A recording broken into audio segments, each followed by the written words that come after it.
हरियाणा रेवाड़ी से नेताओं ने मेवात को बेच डाला, हाजी सोहराब खान। अब खबर विस्तार से। गुरुग्राम लोकसभा क्षेत्र से इनेलो प्रत्याशी हाजी सोहराब खान ने आज रेवाड़ी कार्यालय का रिबन काटकर शुभारंभ करते हुए कहा, कांग्रेस ने हमेशा मुसलमान को किया वोट बैंक के रूप में इस्तेमाल। मुसलमान का शोषण करने में भाजपा से ज्यादा कांग्रेस दोषी। कांग्रेस ने बनाए मुसलमान विरोधी कानून। बीजेपी से मुसलमान को नहीं है कोई शिकायत। इस बार चुनाव में नहीं है हिंदू मुसलमान का मुद्दा।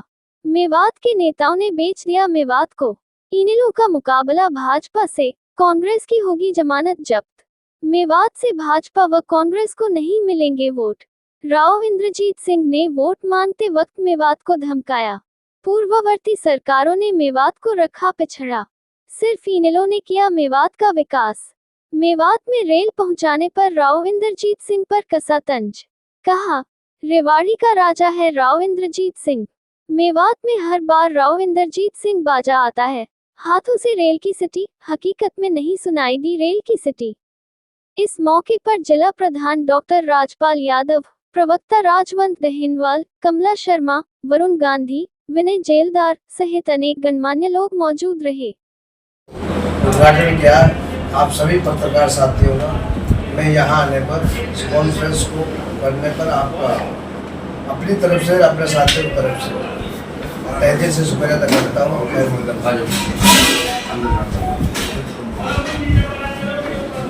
पता है अब ये लोकसभा के इलेक्शन चल रहे हैं और हमारी जो गुड़गांव लोकसभा क्षेत्र है उसमें करीबन 20 कैंडिडेट हैं और मेन तो जो है 5-6 है। जैसे बीजेपी से राव इंद्रजीत सिंह जी, कांग्रेस से अपने फिल्मी एक्टर है और जेजेपी से वो भी एक सिंगर है, एक मायावती से है, एक मैं हूँ। मैं आपके सामने एक छोटे से किसान का बेटा, मेवात से ताल्लुक रखता हूँ और हमारा जो रेवाड़ी गुड़गांव मेवात पहले से ही ज्वाइंट है और मैं इंडियन नेशनल पार्टी का कैंडिडेट हूँ हाजी सोहराब।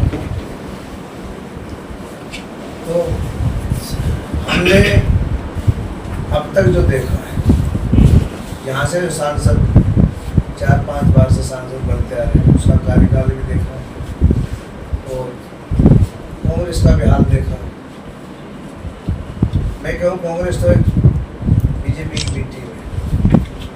वो तो चौधरी भूपेंद्र सिंह हुड्डा जी अपने बेटे की सीट को बचाने के लिए, सिर्फ अकेले रोहतक को बचाने के लिए ऐसे कैंडिडेटों को ला रहे हैं।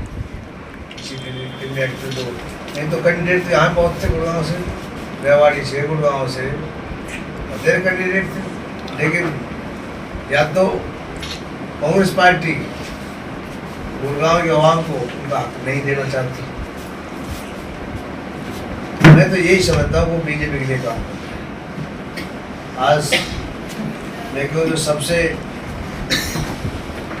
हमारे अवाम के लिए, जो 36 बिरादरी के लिए एक आवाज़ उठाता हुआ हमारा नेता चौधरी वैसी चट्टान होती है, तो मैं उसका कैंडिडेट हूँ आपके सामने। वो सारी 36 बिरादरी को मान सम्मान करते हैं। आपके सामने 10 की 10 लोकसभा सीटें हैं। उन्होंने हर कास्ट का मान सम्मान रखा है, सबको टिकट दी है। जैसे हमारे गुड़गांव लोकसभा सीट परसेंटेज के हिसाब से वो बेचा है उनके में। जब एक बार इंद्रजीत को जब वोटों की जरूरत ही नहीं है तो मेवात वोट क्यों देगा भाई? वोट तो जब देगा जब कोई किसी के सामने कोई झोड़ी फैलाए। आज मैं हूँ, मैं हर जगह जा रहा हूँ, सब अपने भाइयों से वोट की अपील कर रहा हूँ, हाथ जोड़ के वोट मांग रहा हूँ। तो मैं आपका भाई हूँ, आपका बेटा हूँ, आपके बीच के रहने वाला हूँ। आप मैं छोटे से किसान का बेटा हूँ, मैं आपके सुख दुख को समझता हूँ। ये लोग क्या समझते हैं आप लोग? मुझे तो खेती की पता है, मुझे शिक्षा की पता है, स्वास्थ्य की, हर चीज़ की पता है। जो आपका दुख है वो मेरे दुख है। तो हमारे इनके कहने से मेवात में बीजेपी को और न कांग्रेस को कोई वोट नहीं देगा। कांग्रेस पर मुस्लिम तुष्टिकरण का हमेशा लगा है कि मुसलमानों को ज़्यादा इम्पोर्टेंस देती है, और भाजपा भी है कि वो इसके खिलाफ है। तो क्या कांग्रेस को कुछ फायदा मिलेगा वहाँ से?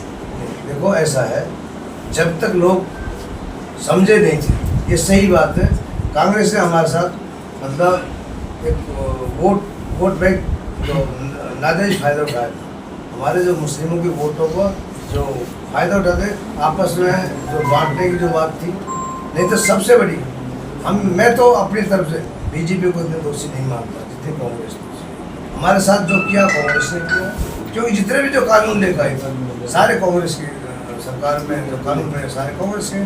बीजेपी को तो एक बार उनके कानून बनाए मिल गए और वो तो उनको लागू कर रहे हैं, उनकी क्या करना। आपने मुकाबला जो बीजेपी से बताया है ना, वो बात हम कर रहे हैं कि बीजेपी से कह रहे हैं कि मुस्लिम तो बीजेपी को काउंट नहीं करते ज़्यादा।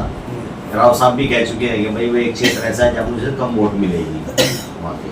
फिर बीजेपी साथ मुकाबला किस आधार पर मानते हैं? यही बात करना चाह रहा हूँ, क्या इस क्षेत्र में आप कमजोर हैं या गुड़गांव बेल्ट में आप कमजोर हैं? इन लोगों का क्या है इसमें, किस आधार पे आप जिस बात को कह चुके हैं, जब राव साहब ये कह रहे हैं मेवात में मुझको कम वोट मिलेंगे, इसी तरीके से मेरी सोच भी है भाई, हो सकता है भाई एक मुस्लिम कैंडिडेट के नाते मुझे भी इस एरिया से कम मिल सकते हैं।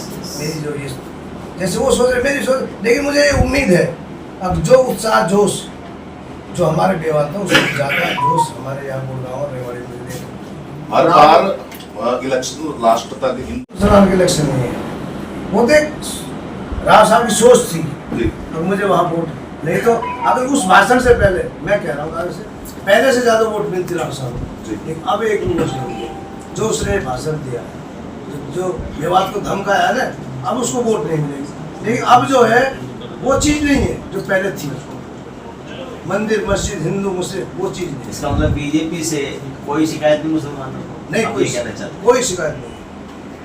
खान साहब रेवाड़ी का वो राजा है भाई, पता नहीं आप किस तरीके से उसको आंकते हैं। हमारा तो हर बेर रेल की सीटी बजाओ, कभी सीटी बजी नहीं।